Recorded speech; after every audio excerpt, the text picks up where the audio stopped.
মদিনার এক নির্জন গলিতে একদিন এক দরিদ্র যুবক বসে কাঁদছিল। তার নাম হুসাইন। অনেক চেষ্টা করেও সে কোনো কাজ পাচ্ছিল না। ক্ষুধার জ্বালায় সে ক্লান্ত, কিন্তু আল্লাহর উপর তার ভরসা ছিল অটুট। সে মনে মনে বলল, আল্লাহ, তুমি যদি আমাকে রিজিক না দাও তবে আমি কিভাবে বাঁচব?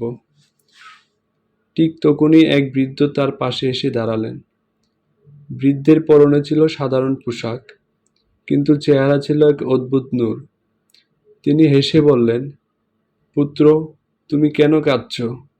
হুসাইন তার কষ্টের কথা খুলে বলল।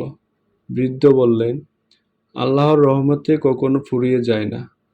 আমি তোমাকে একটি বুদ্ধি দিচ্ছি।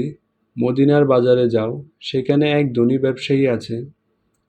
তার কাছে গিয়ে বলো, আমি আপনার জন্য কাজ করতে চাই, কিন্তু মনে রেখো, কখনো কারো কাছে কিছু চেয়ে নেবে না, বরং তোমার আমানতদারি দিয়ে তাদের মন জয় করো।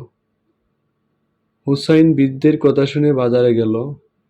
ধনী ব্যবসায়ীকে বলল, আমি আপনার জন্য কাজ করতে চাই, কিন্তু আমার একটি শর্ত আছে।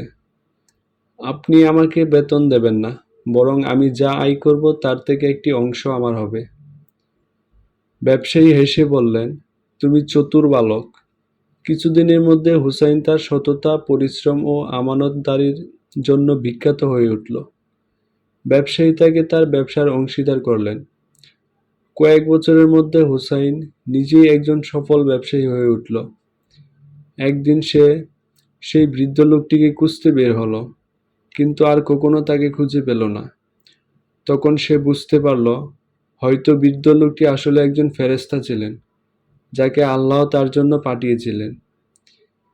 এই গল্প থেকে আমরা যে শিক্ষা পেয়েছি, সত্যিকারের ধনী সে যার অন্তরে আল্লাহর উপর ভরসা আছে। পরিশ্রম ও সততা মানুষকে সম্মানের উচ্চতায় নিয়ে যায়। আল্লাহ কখনো তার বান্দাকে হতাশ করেন না, শুধু ধৈর্য ধরতে হয়।